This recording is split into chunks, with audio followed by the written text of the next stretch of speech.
मुरली एक गरीब लकड़हारा था। वो रोज जंगल जाता और जंगल से सूखी लकड़ियां लाकर बाजार में बेचता।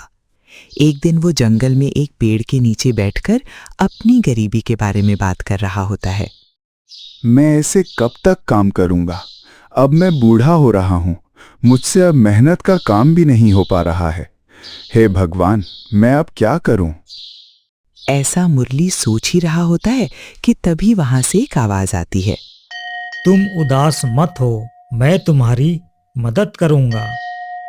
कौन कौन बोल रहा है? मैं पेड़ बोल रहा हूँ, तुम उदास मत हो। पर पेड़ कैसे बोल सकता है? मैं एक जादुई पेड़ हूँ। मैं बोल भी सकता हूँ और तुम्हारी मदद भी कर सकता हूँ। मैं बहुत परेशान हूं। मुझे अच्छा पैसा कमाना है। मैं अब बूढ़ा हो रहा हूं। बुढ़ापे में अब मुझसे ये मेहनत का काम नहीं हो रहा है। ये स्वाभाविक है, ऐसा सभी सोचते हैं, पर समय के साथ कोई न कोई रास्ता निकल ही आता है। हाँ, ये बात तो है। पर मुझे बहुत सारे पैसे कमाने हैं और अमीर बनना है। तो क्या तुम अपने जादू से मुझे अमीर बना सकते हो? ऐसा मैं नहीं कर सकता। अमीर बनने के लिए तुम्हें मेहनत तो करनी पड़ेगी। तुम एक लकड़हारे हो। मैं तुम्हें रोज सूखी लकड़ियां दे सकता हूँ। तुम जितनी ले जा सको उतनी ले जाना और उन्हें बेचकर पैसे कमाना। ये तो बहुत ही अच्छा रहेगा। मुझे रोज एक ही जगह पर सूखी लकड़ियां मिल जाया करेगी। पर ध्यान रहे, अधिक लालच मत करना। अधिक लालच करोगे तो मैं लकड़ियां देना बंद कर दूंगा। मैं ऐसा ही करूंगा। मुरली ऐसा कहकर वहां से चला जाता है। अगले दिन मुरली पेड़ के पास जाता है और देखता है पेड़ के नीचे बहुत सी सूखी लकड़ियां पड़ी हैं। पेड़ ने जैसा कहा था वैसा ही हुआ। अब जल्दी से इन्हें बटोरकर बाजार लेकर चलता हूँ। मुरली लकड़ियां बटोरकर बाजार चला जाता है। आज उसे अच्छे पैसे मिलते हैं। आज तो बहुत ही अच्छी कमाई हो गई। अब रोज ही मुरली ऐसा करता, पर रोज कुछ ना कुछ लकड़ियां पेड़ के नीचे बच ही जाती थीं। एक दिन मुरली सोचता है, रोज पेड़ के नीचे कुछ लकड़ियां बच ही जाती हैं।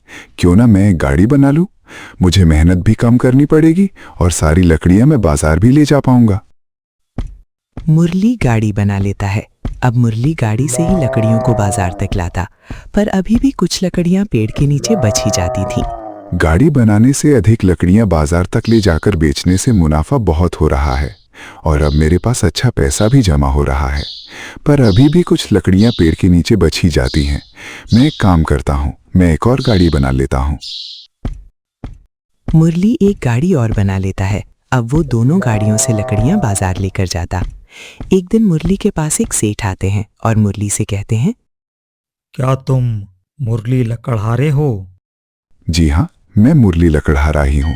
कहिए, क्या काम है आपको मुझसे? मैं शहर से आया हूँ। मेरी शहर में बहुत बड़ी दुकान है और अपना खुद का कारखाना है, जिस कारखाने में लकड़ियों का सामान बनता है। खिड़की, दरवाजे और बहुत से ऐसे ही सामान हम बनाकर बेचते हैं। हमें सूखी लकड़ियों की जरूरत पड़ती है। क्या तुम हमें लकड़ियाँ बेच सकते हो? मैं बाजार लकड़ियां बेचने के लिए ही आया हूँ। मैं रोज 2 गाड़ी लकड़ियां लाता हूँ। आप कहिए, आपको कितनी लकड़ियां चाहिए? हम दोनों गाड़ियाँ लकड़ी की खरीद लेंगे। दोनों के बीच सौदा हो जाता है। ऐसे ही मुरली रोज दोनों गाड़ियां लकड़ियां सेठ को बेच देता। एक दिन सेठ का मैनेजर सेठ से कहता है, सेठ जी, हमारा काम बढ़ गया है। हमें कारखाने में और लकड़ियाँ चाहिए होंगी। आप कुछ और लकड़ियों का इंतजाम कर दीजिए। हाँ, मैं कल ही मुरली लकड़हारे से बात करके देखता हूँ। अगले दिन मुरली जब सेठ के पास जाता है, मुरली, हमें कुछ और लकड़ियाँ चाहिए। हमारा काम बहुत बढ़ गया है। क्या तुम कुछ और सूखी लकड़ियाँ हमें लाके दे सकते हो? मैं कल आपको लाकर दे सकता हूँ।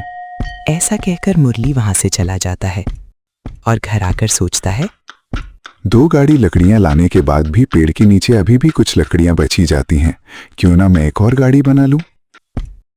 मुरली अब एक और गाड़ी बना लेता है। अब मुरली 3 गाड़ियां लकड़ियां पेड़ के नीचे से लेकर आता है। समय ऐसे ही बीतता रहा। मुरली एक दिन सोचता है, मैं अभी 3 गाड़ी लकड़ी लेकर जाता हूँ, तब भी पेड़ के नीचे लकड़ियां अभी भी बची जाती हैं। मुझे और गाड़ियां बनानी होगी, जिससे मेरा मुनाफा और बढ़ जाएगा।